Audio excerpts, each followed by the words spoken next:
January 1944, Seagoville, Texas.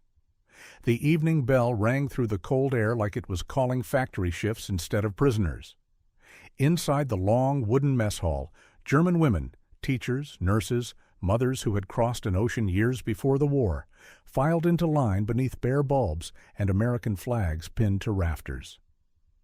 Their shoes clicked on concrete, their eyes fixed on the trays ahead. Steam rolled from metal vats, beef stew thick with potatoes, warm white bread, bright wedges of fruit that gleamed as if from another world. Many hadn't tasted meat in months before their arrest. Some had lost weight on rationed crossings or in the temporary jails that preceded this camp. When a U.S. Army cook ladled gravy onto a plate, the scent alone made one woman's knees tremble. Another whispered a prayer in German, ashamed to feel hunger stronger than fear. At the tables, they ate in silence. Outside, a guard's radio played swing music from Dallas. Inside, hands shook, part hunger, part disbelief. It was the first American dinner of their captivity, and it felt impossibly wrong that an enemy could feed them like this. To understand that single dinner, we must first understand why these women were here at all. In the United States during World War II, enemy alien did not always mean a soldier or spy. After Pearl Harbor, the Justice Department, under the Alien Enemies Act of 1798, authorized the arrest of foreign nationals from Axis countries considered potential threats. Most were men, but a smaller, quieter stream included women and children, wives of German diplomats, teachers from Lutheran schools, nurses, and naturalized immigrants whose loyalty was now in question. In 1942, the Department of Justice created a civilian internment network separate from the military's vast prisoner of war system. The War Department managed over 400 camps for captured Axis soldiers. The DOJ and the Immigration and Naturalization Service managed a handful of family camps for civilian detainees: Crystal City, Kennedy, and Seagoville in Texas, Fort Lincoln in North Dakota, and a few smaller sites. The men in uniform followed the Geneva Convention of 1929. The women lived under civilian statutes, but the principle was similar. The United States would feed and house captives humanely, partly from moral conviction, partly to ensure reciprocity for its own POWs held in Europe. Seagoville, once a federal women's prison, became a camp in 1942. Its perimeter fence stretched around old cell blocks and new wooden dormitories built hurriedly on the flat Texas plain. Inside, the air smelled of dust, laundry, and distant oil fields. At dawn, guards unlocked dorm doors. At dusk, they counted heads beneath sodium lights. Between those hours, life tried to imitate normalcy. Internees ran sewing circles, English classes, even kindergarten for the few children allowed to stay with their mothers. The most astonishing feature for many was the food. America's larder in wartime was abundant compared to Europe's. While ration books limited civilians to modest portions of sugar, meat, and coffee, the government's commissary system supplied its camps through the same quartermaster channels that fed soldiers. The 1929 Geneva Convention required that enemy prisoners receive the same ration scale as garrison troops. The Justice Department applied a similar ethic to its own internees. Each week, rail cars brought flour, canned vegetables, coffee, powdered milk, beef, and fruit to depots near Dallas. Then trucks carried them south. Menus rotated in predictable rhythm: oatmeal or scrambled eggs for breakfast, sandwiches or soup for lunch, hot dinners of meat, potatoes, and vegetables. Coffee was served at nearly every meal, black, strong, often bitter. For German women accustomed to ersatz barley substitutes back home, the smell alone carried emotional weight. Many found it impossible to reconcile with the images Nazi radio had broadcast: American decadence, cruelty, starvation camps in reverse. Here, guards saluted politely and cooks ladled generous portions. Still, humanity did not erase captivity. Each meal took place under fluorescent lights and watchtowers. Prisoners could not choose ingredients or timing. They could not leave the hall without permission. The taste of abundance came with the taste of loss, of family, home, and reputation. Some wrote in diaries that the first meal made them cry, not for joy, but confusion. Others feared to eat too much, imagining their captors testing them. Behind the mess hall's routine lay an intricate bureaucracy. The INS coordinated with the Quartermaster Corps, which standardized rations by caloric value. Medical officers weighed detainees monthly. If weight dropped below target, they adjusted menus. Every item was recorded: ounces of flour, gallons of milk, pounds of meat. This system, mechanical and impersonal, paradoxically ensured dignity through logistics. In Washington, officials debated whether such generosity was wise during wartime austerity. "We must maintain humane standards," one memorandum read, "if only to demonstrate the difference between democracy and dictatorship."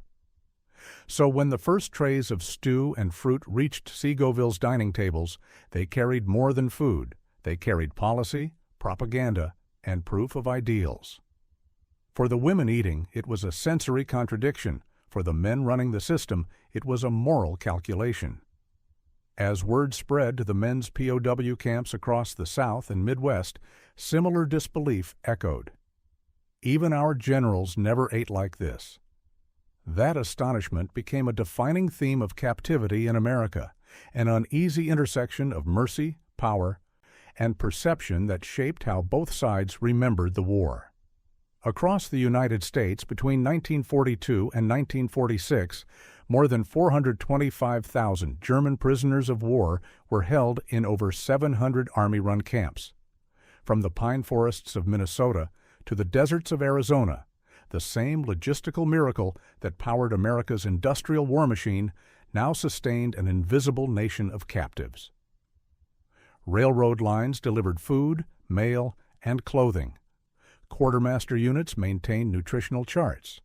Red Cross inspectors verified compliance with the Geneva Convention. For the United States, the treatment of prisoners was not an afterthought.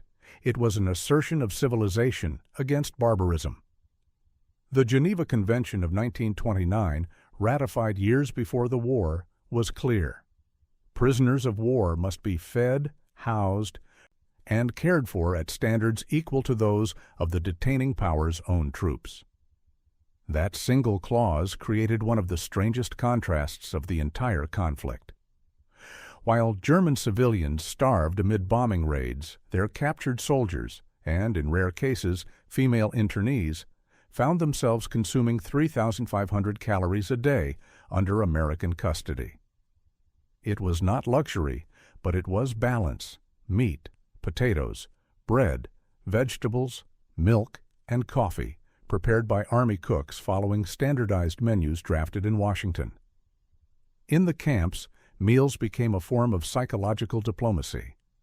The Army understood that how a prisoner ate determined more than morale. It reflected America's image abroad. Each loaf of bread or slice of meat was a message. We are not you. The Nazis had built their war on dehumanization. America would win by proving that humanity itself could be organized with discipline and respect. The result was an almost bureaucratic compassion. POW camps kept exacting schedules: breakfast at 6 a.m., roll call, work assignments, dinner at 5 p.m. Mess halls were swept clean, utensils counted, leftovers weighed and logged. German prisoners often worked as kitchen staff, supervised by U.S. Army personnel, but allowed to cook within regulations. At Camp Aliceville, Alabama, former Wehrmacht bakers produced loaves of dark rye from flour allocations meant to echo familiar tastes. At Camp Hearn, Texas, men built decorative signs above the dining hall, reading Mahlzeit, the German word for mealtime. For the German women in Seagoville or Crystal City, these systems existed in parallel, though they were civilians, not POWs. Their days followed domestic rhythms: laundry, classes, sewing, brief walks in the yard. But the same trains that fed the POWs also stocked their kitchens. Camp menus were typed in English and translated into German. Sugar came in white paper sacks stamped U.S. Army Quartermaster Corps. Butter arrived in blocks wrapped in foil. Occasionally, local farmers sold surplus eggs or vegetables to the camp commissary. Each meal represented a chain of labor stretching across the continent. Somewhere in Iowa, a farmer loaded wheat into a truck bound for the milling plant. In Chicago, canned peaches rolled off an assembly line. At a depot in San Antonio, a quartermaster clerk stamped requisition papers for Seagoville Camp 14B. The food then traveled by freight car to Dallas, by truck to the camp, and finally by hand into steel trays under watchful eyes. When detainees sat to eat, the moral complexity of this system hung thick in the air. Could nourishment offered by an enemy truly be innocent? Some refused to eat meat, claiming they would not feed off the Americans. Others, after weeks of hunger in transit, wept openly over their plates. For many, the sensation of chewing without fear was enough to collapse emotional barriers. One woman later wrote that her first proper meal tasted of confusion because kindness from an enemy was the hardest kind to swallow. Still, abundance had limits. By late 1944, rationing tightened as the Army prioritized frontline supplies. Coffee and sugar quantities shrank, portions of meat rotated with beans or cornbread. Yet even then, the disparity with wartime Europe remained stark. In Berlin, women queued for hours for a few ounces of margarine. In Texas, their captured countrywomen received measured calories sufficient for laborers. This imbalance bred guilt as much as gratitude. Some internees sent letters to German relatives describing too much food, omitting details to avoid sounding boastful. American officials monitored this carefully. They feared public backlash from citizens enduring ration cuts. Reports were redacted before release. News of well-fed Nazis could have ignited outrage in war-burdened towns. And yet, complaints were rare. Many camp employees treated the internees with polite detachment. For them, the rulebook was clear: discipline, fairness, order. Psychologists studying camp life noticed something profound.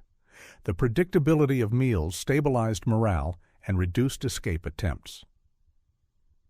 A prisoner who knew dinner would come at 5 o'clock rarely risked starvation for freedom. Food became both comfort and control, a quiet instrument of peacekeeping. At Seagoville, the kitchen was run partly by internees under American supervision. Recipes leaned simple: beef stew, cabbage soup, potatoes with gravy. Sundays featured baked chicken if supplies allowed. Holidays were marked by subtle generosity. On Christmas 1944, guards distributed slices of fruitcake, prompting tears from several women who had not tasted sweetness since before the war. For a moment, boundaries blurred. Humanity, not hierarchy, filled the hall. Yet even within kindness lay symbolism. Every plate reinforced the American narrative: democracy feeds even its enemies. Propaganda officers understood this. Photographs of POWs eating clean meals appeared in domestic newsletters, evidence of moral high ground. International observers praised the United States for adhering to Geneva standards, contrasting it with German and Japanese practices abroad. Feeding prisoners well was not weakness, it was strategic virtue. Meanwhile, back in Europe, American POWs under German custody lived a different story. Their rations dwindled as supply chains collapsed. The U.S. government's adherence to Geneva rules aimed partly to secure better treatment in return. If America starved its captives, retaliation would be immediate. Thus, compassion was not merely moral, it was pragmatic. For the women at Seagoville, these policies translated into daily ritual. Morning coffee at 6, oatmeal or eggs at 7, soup by noon, dinner before sunset. Even boredom became structure. Children memorized menus. Mothers compared the color of apples. Guards logged every ounce of waste. What had begun as confinement gradually resembled a distorted mirror of normal life. And still, each bite carried contradiction. They were enemy women in a nation at war, protected, fed, but stripped of freedom. They lived in the safest country on earth, yet behind barbed wire. Every spoonful of stew was a reminder that they were both privileged and powerless. Outside the fences, the American public knew little of their existence. Newspapers rarely mentioned the camps. Trains passed by, their passengers unaware that behind mesquite trees stood compounds housing hundreds of Axis nationals. Inside, evenings closed with the metallic clang of dinner trays and the faint hum of radios playing swing music. It was a strange, almost cinematic balance. War raging across oceans, and here, in quiet Texas towns, a meal served with order, decency, and uneasy mercy. That equilibrium between discipline and compassion set the stage for the emotional and moral turning points that would define these captives' memories for the rest of their lives. To understand the power of that single meal, the trembling hands, the stunned quiet over a bowl of stew, we have to examine the story through several lenses. War is never experienced in one dimension. It lives simultaneously in human emotion, military logic, and political necessity. Every captivity begins with deprivation, but food reshapes its meaning. For many German women detained in the United States, hunger had been a long companion. Some arrived after perilous ocean crossings aboard exchange ships like the Gripsholm, where rations were scarce and motion sickness constant. Others had fled bombed German cities, surviving on potatoes and thin soup. The first American meal, abundant, hot, predictable, overturned their understanding of enemy cruelty. One internee later recalled that she expected iron bars and starvation. Instead, she was handed a metal tray, heavy with food, and instructed politely to sit. She described the smell of cooked beef as both comfort and humiliation. Comfort because it meant survival, humiliation because it came from an adversary her government had taught her to despise. The same act that nourished her body also challenged her ideology. In that contradiction lay the seed of moral dissonance. Many women wrote later that they began to question Nazi propaganda the moment they saw an American cook ladle food without disdain. The small gestures of normal humanity, a nod, a refill of coffee, a guard allowing seconds, had more persuasive power than any leaflet or speech. In those moments, the enemy became disarmingly human. Behind the compassion was calculation. Feeding captives was not simply charity. It was a deliberate tactic rooted in military pragmatism. U.S. commanders recognized early that the treatment of prisoners directly influenced the fate of their own men abroad. By upholding the Geneva Convention, America established a moral currency it hoped Germany would honor in return. The Army Quartermaster Corps approached meals like logistics puzzles. They designed rations with precision, 3,500 calories per day, mirroring the diet of U.S. garrison troops. Each component, protein, starch, fat, fiber, served a measurable function. The result was an industrial efficiency that made humanitarianism scalable. Feeding 400,000 prisoners across hundreds of camps required the same coordination as supplying a division at war. Beyond health and optics, there was another layer: control. A well-fed camp was a calm camp. Hunger breeds rebellion. Satiety breeds compliance. Officers reported that incidents of unrest dropped sharply when menus improved. Prisoners who trusted that breakfast would arrive punctually at 600 rarely risked escape. In this way, food became a nonviolent weapon of stability, a subtle exercise of power dressed as kindness. To outside observers, this equilibrium looked noble. To insiders, it was pure strategy. As one camp administrator noted in his diary, We feed them not because they deserve it, but because we are Americans, and because it works. No meal existed without a machinery humming behind it. The U.S. supply chain during World War II was one of history's most formidable logistical feats. It stretched from Midwest farms to southern depots, from Navy docks to inland rail hubs. Each morning, in warehouses filled with flour sacks and ration tins, clerks logged tonnage that would later become meals for both soldiers and captives. The Quartermaster Corps categorized every camp's needs down to ounces per capita. Shipping manifests detailed quantities of beef, rice, sugar, and even spices. Refrigerated cars carried perishables. Dry goods moved in bulk crates labeled subsistence, enemy prisoners. Civilian contractors managed local farms where POWs sometimes labored, harvesting crops that might later return to their own mess halls.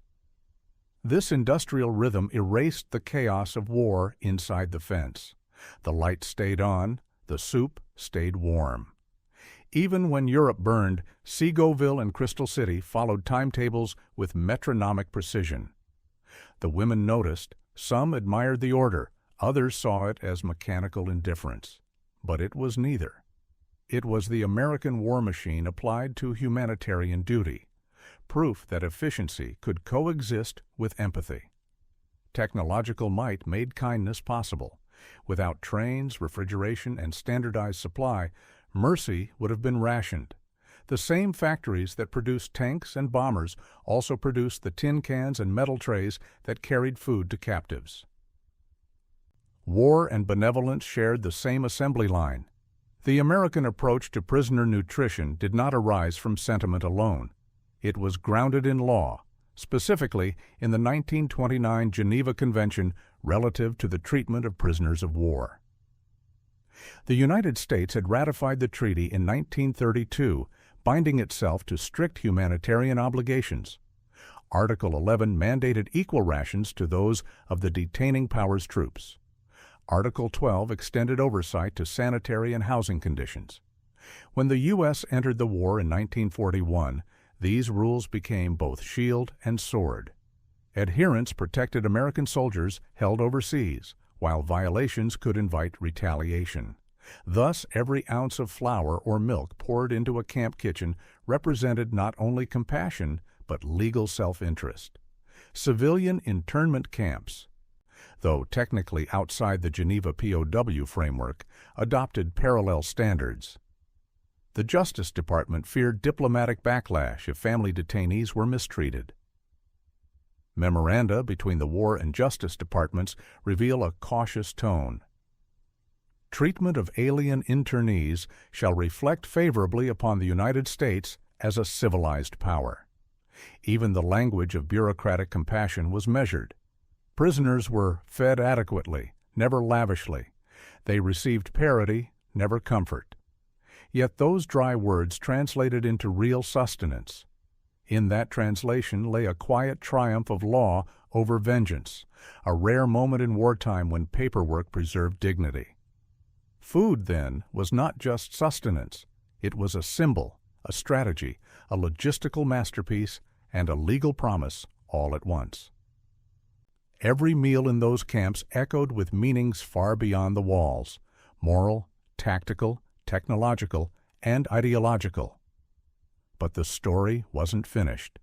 There was another side, the emotional and cultural collision that unfolded at the dinner tables themselves, where identity and ideology confronted taste and touch.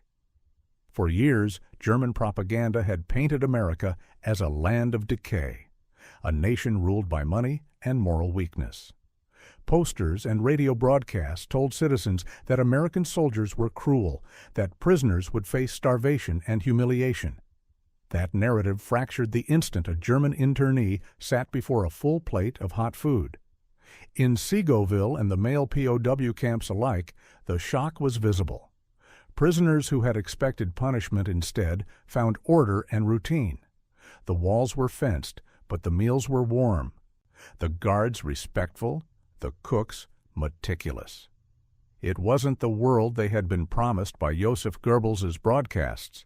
It was the quiet, methodical face of American pragmatism. At first, some refused to eat, believing the abundance a psychological trap.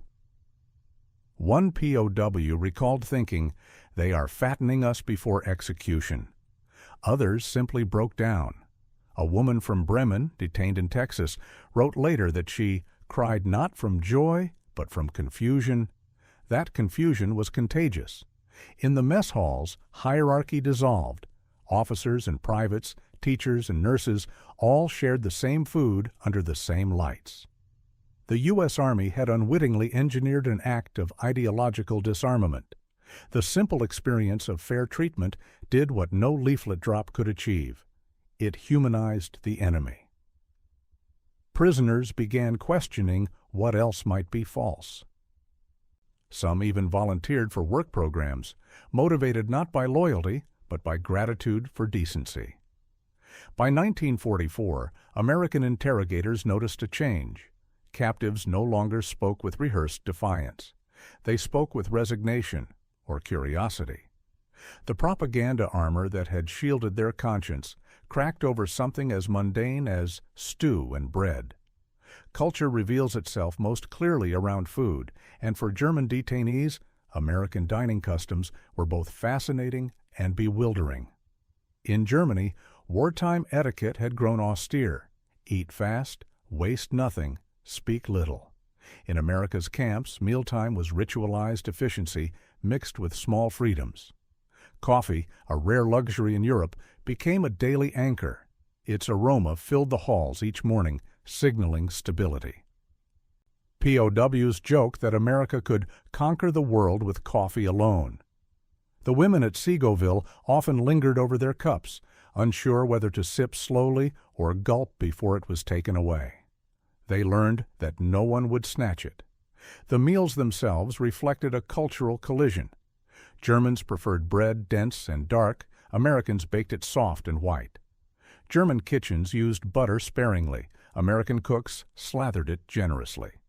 Vegetables arrived canned, not fresh, their metallic tang a reminder of industrial scale. To some, these differences were tasteless. To others, they were a symbol of modern abundance. Table manners told another story. Guards expected order, but not silence. Prisoners were free to talk quietly while eating, a small dignity denied in many European camps. On Sundays, music sometimes played through a radio, the Andrews Sisters, Glenn Miller, or Bing Crosby. For a brief hour, war faded into background noise. Even utensils carried symbolism. Each internee received their own fork, knife, and spoon, stamped U.S. When they washed and returned them after meals, it felt ritualistic, an acknowledgment of the system's strange civility. Years later, some former detainees kept those utensils as relics of contradiction. Enemy steel that had fed them. By mid-1944, America's military labor shortage had turned the POW population into a hidden workforce. Over 200,000 German prisoners worked on farms, in lumber mills, and at canning factories under guard supervision. They earned token wages, 80 cents per day, in camp coupons, redeemable at canteens for small luxuries like fruit, cigarettes, or chocolate. These work programs served dual purposes. They bolstered wartime production and gave prisoners a measure of purpose. Labor restored a sense of routine stripped away by captivity. For women at Segoville, formal labor was limited, but many volunteered in the camp's kitchen and laundry, sewing clothes or helping care for children. In return, they sometimes received extra rations or fresh fruit. Economically, this system blurred the line between charity and exchange. Prisoners weren't freeloaders. They contributed to the same wartime machinery that sustained them. Some grew vegetables inside camp fences, lettuce, tomatoes, onions, that supplemented the Army's deliveries. Eating what they had grown themselves added a quiet pride that mitigated the shame of dependence. The circular economy of captivity, labor for sustenance, discipline for comfort, created a world that functioned almost like a miniature society. Within it, food acted as currency, reward, and equalizer. Beneath every practical layer, logistics, law, policy, lurked a deeper truth. Food was survival's loudest proof. Each meal reinforced existence. Each breakfast confirmed that they had not been forgotten. For women who had endured wartime scarcity, that realization was both healing and cruel. It reawakened appetite, and with it, guilt. Many spoke of eating mechanically, unable to feel pleasure. Others experienced the opposite, a desperate hunger that embarrassed them. A psychologist visiting Crystal City in 1944 noted that detainees often equated generosity with moral superiority. "They think the Americans feed them because they are good," he wrote. Perhaps that belief is not wrong. Yet food also reminded them of separation. Every bite underscored distance from home, where relatives starved in bombed-out cities. One woman told a Red Cross visitor, "I cannot eat peaches while my mother hides in a cellar." Her statement encapsulated the invisible battlefield of conscience that played out daily across dinner tables. For the Americans, feeding their enemies well was meant to symbolize democracy's strength. For the prisoners, it became an emotional labyrinth, gratefulness twisted with grief, comfort shadowed by shame. Through these angles, human, tactical, logistical, legal, cultural, labor, and psychological, the meaning of a single dinner multiplied. What seemed like an ordinary act of feeding carried the weight of strategy, ideology, and moral theater. Each plate of food was, in its quiet way, a message from a confident superpower to the world. Even in war, we will not become what we fight. But the true test of those ideals came when compassion met conflict, when a world built on procedure collided with the raw emotion of being fed by one's enemy. That collision would come to a head in the story's most intimate scene, the dinner itself, where disbelief turned to tears and war briefly stood still. Evening fell early over Segoville that January of 1944. The sun dipped behind the thin pines beyond the wire, leaving the sky a dull violet streaked with smoke from the camp kitchen. A loudspeaker crackled once, the signal for dinner. Inside the dormitories, conversations stopped. Women straightened skirts, buttoned collars, and lined up in silence. The same gesture repeated down the corridor, smoothing hair, adjusting coats, trying to reclaim fragments of dignity before facing the unknown. The mess hall doors opened, releasing a wave of heat and smell. Roasted meat, boiled potatoes, the faint metallic scent of trays just scrubbed clean. Inside, fluorescent bulbs hummed overhead, casting a sterile glow over rows of wooden tables. The American flag hung at one end of the hall, opposite a hand-painted sign that read, "Dining area, no talking in line." A corporal with a clipboard ticked names as each woman entered. To the left stood the serving counter, army cooks in white aprons, sleeves rolled high, steam rising from vats.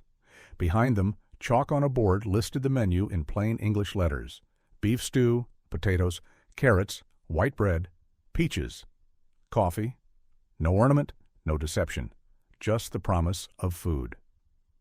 The first woman in line hesitated. Her name was recorded as Elsa Meyer, Bremen, age 32. She had been in custody for 6 weeks, first in Ellis Island's detention center, then moved by train to Texas. The trip south had offered little beyond sandwiches and weak tea.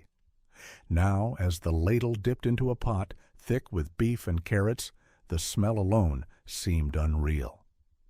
The cook handed her the tray without a word.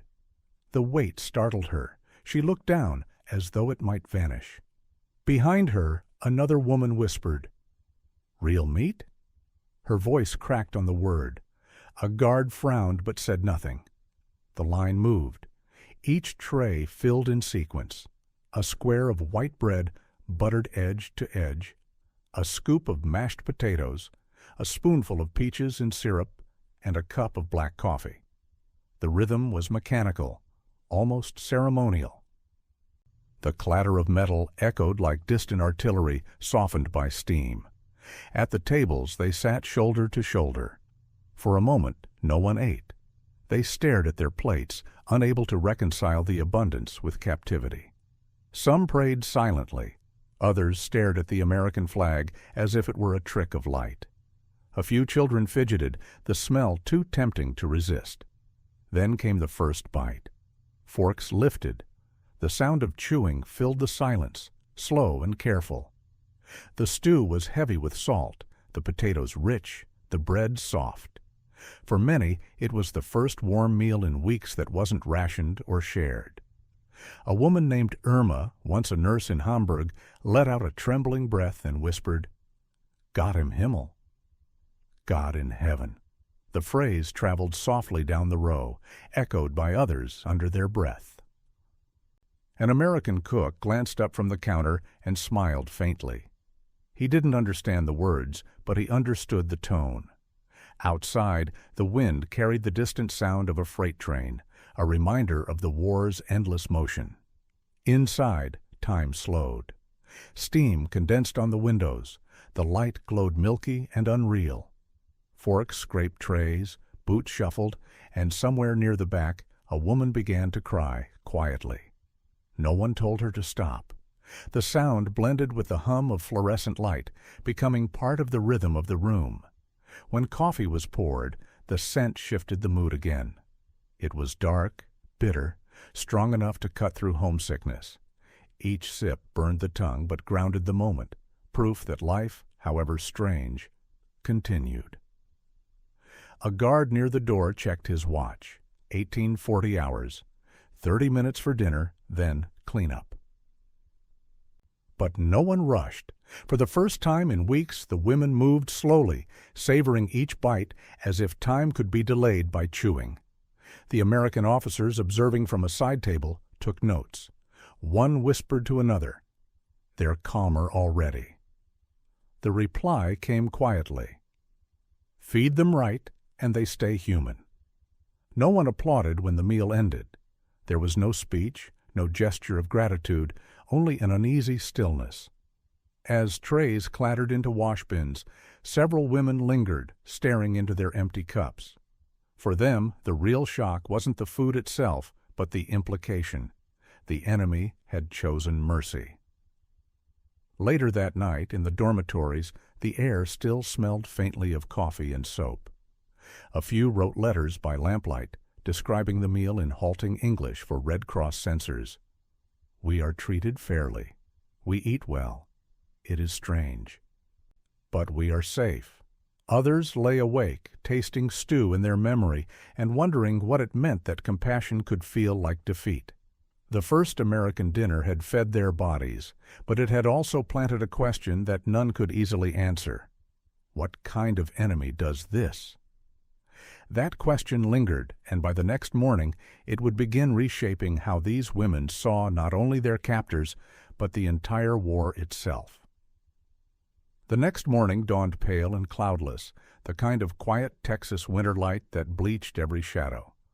A whistle blew at barn 600 hours, calling for roll. The women assembled outside their barracks, the air still carrying the faint smell of last night's stew. Some looked restless, others hollowed by sleep they hadn't truly found. For many, that meal had stirred something deeper than hunger. It had unsettled years of certainty. Inside the camp office, a lieutenant reviewed reports from the kitchen. 0 incidents, full rations consumed, discipline excellent. The language of bureaucracy flattened the emotional quake that had rippled through the mess hall, turning it into numbers and signatures. Yet for those who had eaten, the experience could not be reduced to paperwork. Something intimate had shifted. Elsa Meyer, the first in line the night before, sat by her bunk, staring at her hands. They no longer trembled. She told her roommate that she couldn't stop thinking about the cook's expression. "He looked ordinary," she said in German. "Not cruel, not kind, just human." The simplicity of that word carried weight. For years, propaganda had painted Americans as monsters, greedy and soulless. But monsters didn't serve peaches with coffee. By mid-morning, talk spread across the compound. The dinner had become a kind of legend overnight, whispered proof that the Americans were either impossibly naive or impossibly confident. Some women dismissed it as manipulation. "They want to soften us," said one, folding laundry. "Make us forget who we are." But even she spoke with less conviction than she intended. Others began to wonder aloud what their husbands and sons were eating in Allied camps across the ocean, if they, too, were being treated this way. The guards noticed the change. Interactions grew less tense.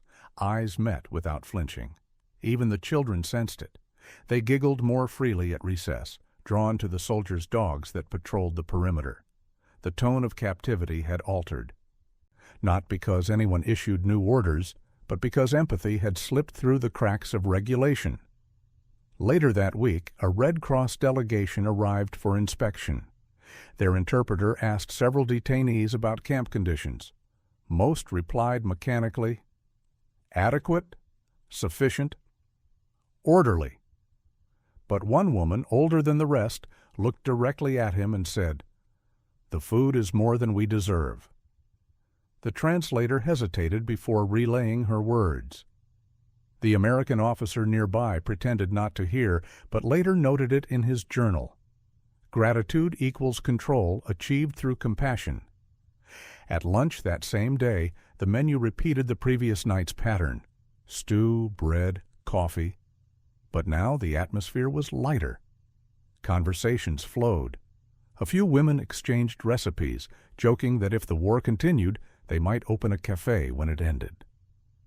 One of the cooks, a Texan named Sergeant Ellis, overheard and grinned. "Name it after me," he said softly, then turned back to his ladle. It was a small thing, a joke, a smile, a human exchange. But in the landscape of war, small things can tilt entire perceptions. The guard's tone softened, and detainees began volunteering to clean the hall without being asked. Mutual courtesy replaced silent suspicion. War had not ended, but within those fences, something that resembled peace began to take root. That evening, while the sky burned orange over the horizon, Elsa stood near the wire fence, watching freight trains pass. Each car bore stenciled words: U.S. Army, rations, overseas. Somewhere beyond the ocean, men were fighting and dying under flags neither side could ignore. Here, in still Texas air, the war felt distant, absurd, almost obscene. She turned back toward the kitchen, where smoke from the stoves rose steady and gray. For the first time since her arrest, she realized she wasn't afraid anymore, only uncertain. What if this generosity wasn't deception? What if the truth about America was simpler and more devastating, that it could afford to be kind because it was winning? That night she wrote in her confiscated notebook, "If they win, perhaps the world will eat again." Across hundreds of camps, similar reckonings unfolded.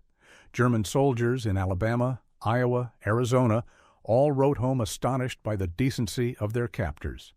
One prisoner described it bluntly: "Even our generals never ate like this."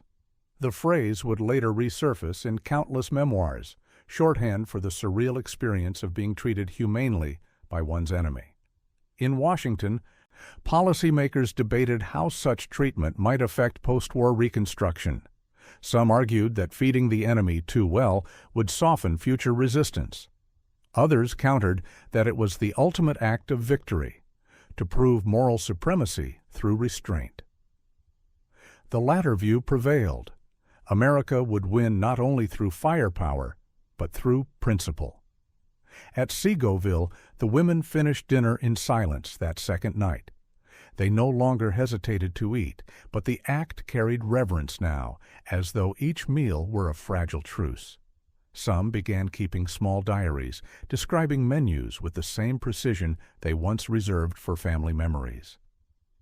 "Coffee and potatoes again," one wrote, but they taste different when one stops being afraid. Weeks later, when letters from home arrived describing hunger in Germany, the guilt returned. Food became both blessing and burden, reminding them that survival was unevenly distributed. Yet even guilt carried its own kind of awakening. They understood now that propaganda had lied, that mercy could exist on both sides of a war, and that the line between victor and captive was sometimes drawn with a spoon. The dinner at Segoville was never recorded officially. No photographer documented it, no newspaper reported it. But in memory it became the quiet hinge upon which perception turned. For those women, it marked the moment the war became personal, not through violence, but through kindness so unexpected it felt almost cruel. And from that moment forward, the war inside their minds began to end, long before the war outside ever did. When victory finally arrived in Europe in May 1945, the celebrations never reached the fences of Segoville. There were no flags or music, no cheering in the dormitories. The news came in through the camp's loudspeaker. Germany had surrendered. For a long moment, silence held the compound still. Some women stood motionless. Others lowered their heads, not in mourning for Hitler's Reich, but for the families whose fate they could only guess. Outside, the guards smoked quietly, unsure whether to offer congratulations or condolences. For them, the war had been fought an ocean away. For these women, it had been fought in their identities. The surrender did not free them. It only changed the questions on their intake forms, from enemy alien to repatriation candidate. The American command faced a new logistical puzzle. The war had ended, but what to do with more than 400,000 German prisoners and a few thousand civilian internees still on U.S. soil? The Geneva Convention required repatriation as soon as possible, but possible depended on ships, politics, and fear. The Soviet Union demanded that certain prisoners be handed over for labor reparations. Britain requested agricultural workers to rebuild its farms. The United States, meanwhile, hesitated. Many captives had become indispensable to local economies, harvesting crops, repairing roads, keeping production steady. In Texas, life at Segoville and Crystal City shifted into limbo. The meals continued on schedule, rations barely changed. For the detainees, the abundance that had once shocked them now felt routine, even hollow. They ate the same stew, drank the same coffee, but each bite carried the taste of uncertainty. Would they be sent home to a ruined country? Would their families recognize them? Red Cross inspectors visited frequently that summer, filing reports filled with bureaucratic compassion. Internees in good health, sanitation satisfactory, rations equivalent to American troops. On paper, the camps were models of humane detention. In reality, they were places of quiet psychological exhaustion. The women had survived hunger and fear, but now endured a subtler ache, waiting without purpose. Letters from Germany painted a grim picture: cities in ashes, food rationed to starvation levels, families displaced. "You will not believe what we eat here," one sister wrote from Hamburg, "a potato a day, sometimes less." The women at Segoville read those lines while spooning rich soup from their bowls. Guilt hardened into shame. They began skipping meals, sharing portions with others, or donating saved sugar to the camp hospital. The abundance that had once felt like mercy now felt indecent. Still, the Americans kept feeding them. To starve captives after peace would betray the very principles the war had been fought to defend. And so the kitchens ran like clockwork, proof that discipline could outlast hate. In reports sent to Washington, camp administrators noted that morale remained stable. What they didn't write was that stability had come to mean emotional numbness. A few women volunteered to help resettle children who would soon be released. Others assisted in the infirmary, grateful for distraction. Elsa, who had once wept over her first meal, now spent afternoons helping American nurses weigh infants born inside the camp. She wrote to her mother, if she still lived, that she had learned the meaning of strength. "It is not to fight," she wrote. "It is to remain decent when the world falls apart." Outside the wire, the world was rebuilding. Inside, time stretched thin. Rumors of release circulated each month, but rarely came true. One by one, transfers began, to Ellis Island, to Crystal City, to ships bound for Bremen or Bremerhaven. Some women kissed the ground when they landed back in Europe. Others turned and wept for the country that had imprisoned them, yet kept them alive. By late 1946, the Segoville camp closed. Barracks were emptied, kitchens cleaned, signs removed. The last meal served there was identical to the first: stew, bread, peaches, coffee. The same taste that had once symbolized shock and mercy now marked farewell. The cooks wiped down their counters. The guards signed final logs. And the women, stepping through the gates toward repatriation, looked back only once, at the hall where kindness had first confused them and then changed them. By 1947, the war's physical scars were fading from the American landscape, but its human remnants lingered quietly in places like Crystal City. The Texas sun still baked the ground where rows of barbed wire once stood. The last German and Japanese families remained under watch, awaiting bureaucratic clearance for deportation or release. In official records, these were enemy aliens awaiting disposition. In reality, they were tired people waiting for permission to resume their lives. Repatriation ships began crossing the Atlantic in small convoys.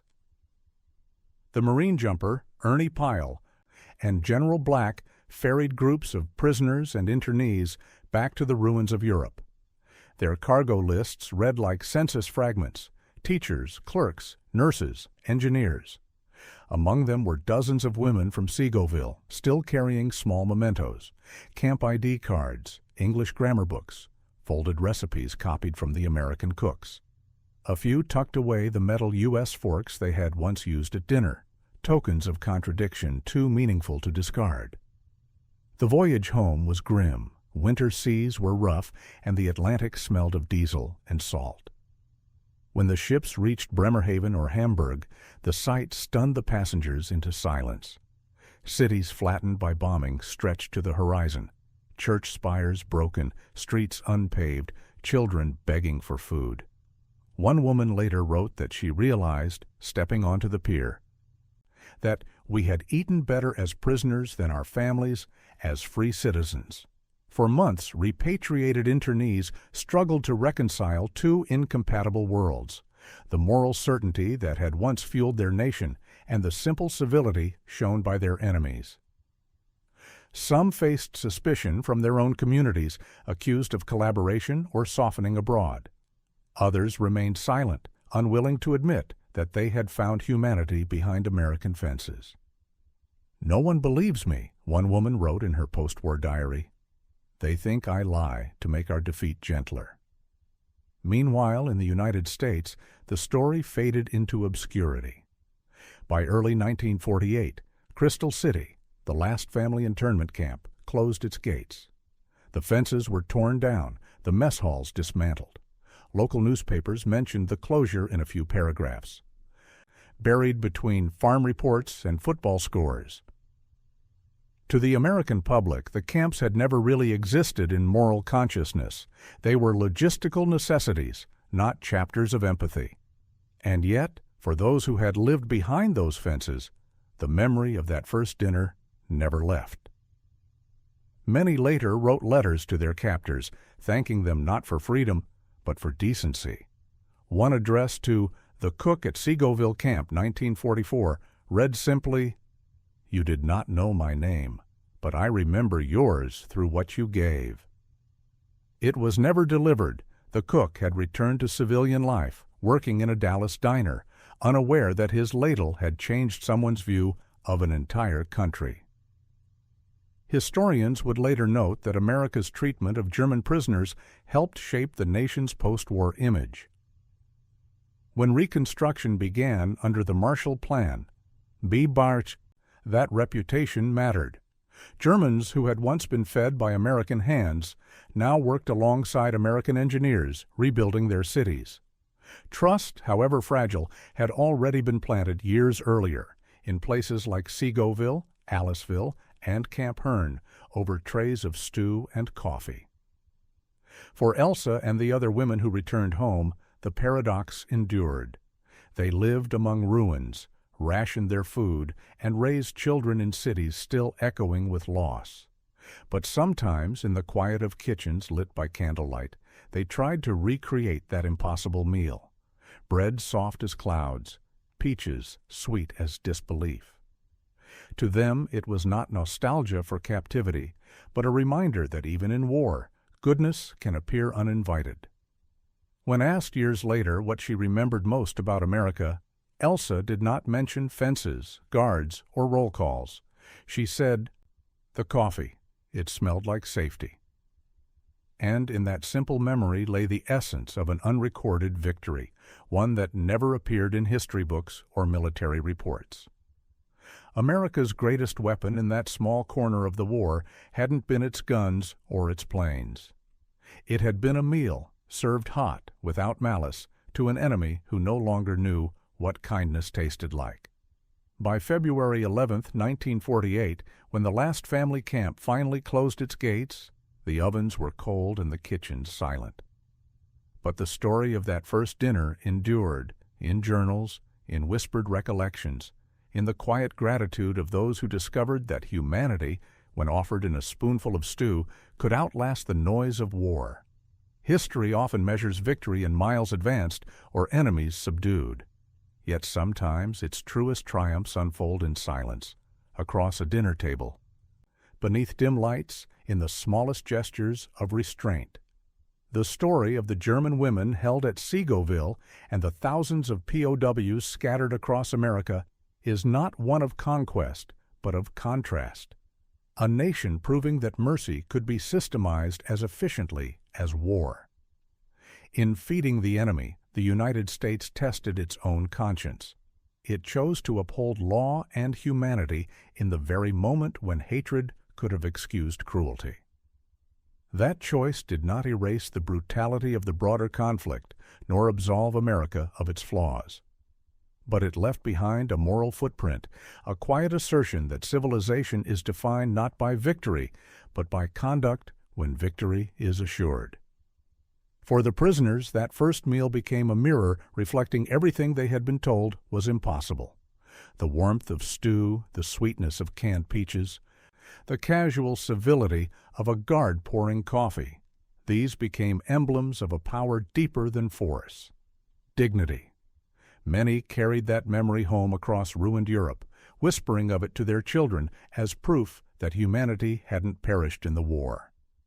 Today, the wooden barracks of Segoville are gone, replaced by modern buildings and blank fields. Yet the air there still seems to hold the echo of trays clattering, of disbelief softening into gratitude. The story remains largely unrecorded, living only in fragments of letters, memoirs, and fading recollection, but its meaning endures. Because history is not only the story of what people destroyed, it is also the story of what they preserved. And in that Texas camp on that unremarkable January evening, something was preserved, a sense that even amid global chaos, decency can survive discipline, and compassion can coexist with command. In the end, the meal was never about food. It was about the idea that even a spoonful of kindness, served to an enemy, can feed the future.